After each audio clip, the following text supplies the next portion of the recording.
Good day. Today's lecture is devoted to auxiliary material about teaching methods.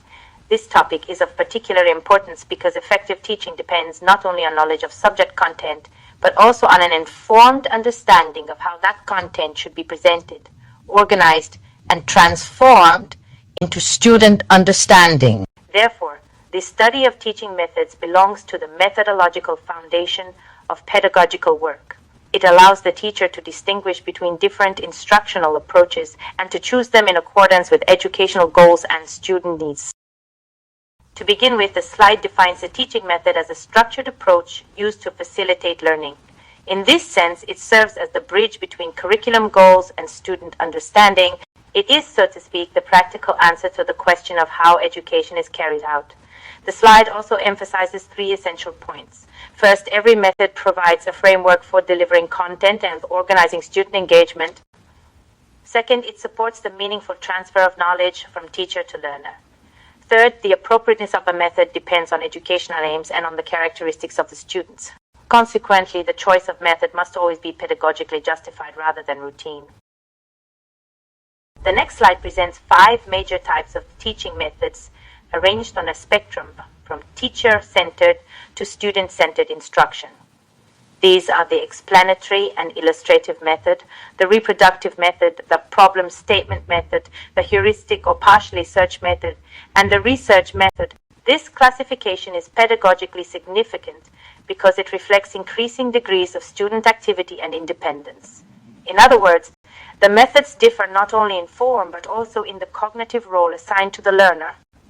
Therefore, understanding their sequence helps the teacher organize learning progressively rather than uniformly.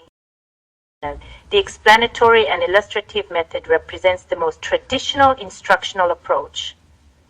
Here, the teacher presents information clearly, systematically, and often with the support of books, slides, or oral explanation, while students primarily receive and absorb the material. This method has an obvious pedagogical value. It allows the teacher to introduce knowledge in an ordered and accessible form. At the same time, its structure remains predominantly teacher-directed. Consequently, it is particularly useful where the aim is clear initial presentation, although it may need to be complemented by more active methods if deeper student participation is desired.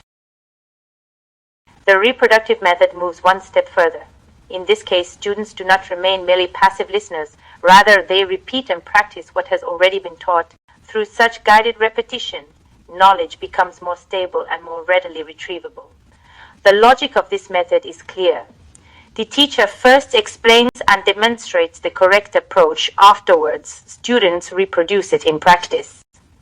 Therefore, the reproductive method is especially effective for the rapid formation of foundational skills, fluency, and accuracy. Nevertheless, its main function remains consolidation rather than independent discovery. The problem statement method introduces a different pedagogical emphasis. Here, the teacher does not simply provide an answer, but presents a problem and demonstrates the reasoning process by which a solution may be reached.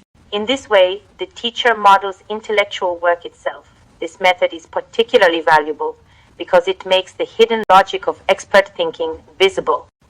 Students observe how a problem is defined, how alternatives are considered, and how conclusions are justified. Consequently, the method develops not only knowledge of a result, but also awareness of the reasoning that leads to that result. The heuristic or partially search method places a greater share of responsibility on the learner. Students are guided toward finding answers themselves, while the teacher provides direction, prompts, and necessary support. Thus, learning takes place through active participation rather than direct transmission alone. The slide identifies discussion, analysis, and problem solving as especially important elements of this method. This is pedagogically significant because the learner is encouraged to articulate ideas, test assumptions, and examine a problem from multiple perspectives. Therefore, the heuristic method develops initiative, reasoning, and intellectual flexibility. The research method represents the highest level of student independence among the methods listed. In this case, knowledge is not given directly. Instead, students investigate, formulate hypotheses, analyze material, and draw conclusions on their own. Its advantages are clearly identified on the slide: deep understanding, strong analytical skills, and durable retention of discovered knowledge. At the same time, the method requires more time and careful pedagogical planning. Therefore, the research method is especially powerful where the educational goal extends beyond memorization and aims at intellectual autonomy. The lecture then turns to several major aspects of modern teaching. The slide rightly emphasizes that students are different, and for this reason, no single method can serve all educational situations equally well. Motivation, timely feedback, and active participation are identified as central conditions of effective pedagogy. This is an important contemporary principle. The teacher must remain flexible, drawing on a range of methods in order to respond to varied learner characteristics. Accordingly, modern teaching is not defined by novelty alone, but by the capacity to adapt method to student diversity and educational purpose. The final thematic slide broadens the discussion to current educational trends. It points to group work and collaboration, the use of technology, and online learning tools as important elements of modern pedagogy. These developments indicate that education increasingly values interaction, flexibility, and learning beyond the traditional classroom.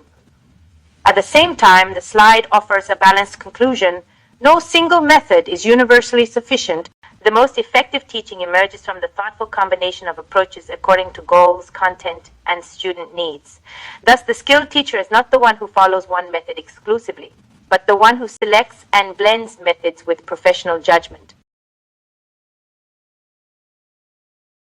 Thank you for your attention. I hope this lecture has clarified the principal types of teaching methods and has shown how their thoughtful selection contributes to more effective, flexible, and student-responsive pedagogy.